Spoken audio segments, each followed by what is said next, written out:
പിടിച്ചെടുത്ത ഇസ്രായേൽ ബന്ധമുള്ള കപ്പലിലെ മലയാളി യുവതി നാട്ടിൽ തിരിച്ചെത്തി. തൃശൂർ സ്വദേശിയായ ഡെക് കേഡറ്റ് ആൻറ്റസ ജോസഫാണ് ഉച്ചയോടെ കൊച്ചിയിലെത്തിയത്. ബൽറാം നെടുങ്ങാടി വിവരങ്ങളുമായി. ബൽറാം, ആശ്വാസകരമായ വാർത്തയാണ്, വിശദാംശങ്ങൾ എന്താണ്?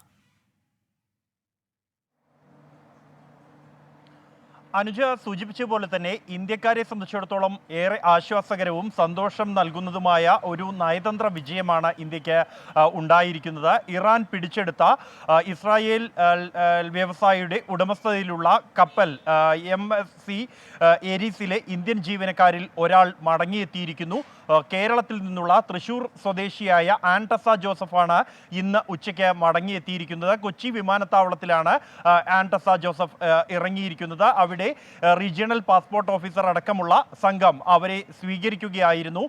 ഒപ്പം തന്നെ ആശ്വാസകരമായ മറ്റൊരു വിവരം വിദേശകാര്യ മന്ത്രാലയം പങ്കുവയ്ക്കുന്നത്, ബാക്കിയുള്ള ഈ കപ്പലിൽ 23 ജീവനക്കാരിൽ 17 പേർ ഇന്ത്യക്കാരാണ്.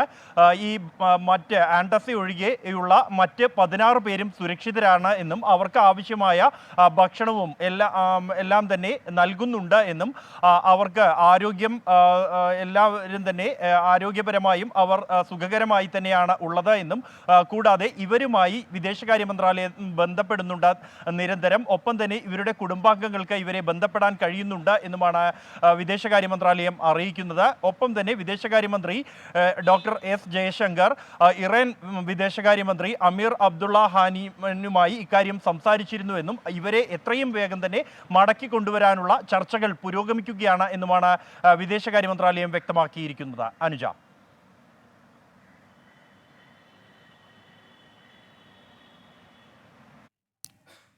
ഇറാൻ പിടിച്ചെടുത്ത ഇസ്രായേൽ ബന്ധമുള്ള കപ്പലിലെ മലയാളി യുവതിയാണ് നാട്ടിൽ തിരിച്ചെത്തിയത്. തൃശൂർ സ്വദേശിയായ ഡെക് കേഡറ്റ് ആൻറ്റസ ജോസഫ് ഉച്ചയോടെ കൊച്ചിയിൽ എത്തിയെന്ന ഏറ്റവും ആശ്വാസകരമായ വിവരമാണ് ബൽറാം നെടുങ്ങാടി പങ്കുവച്ചത്.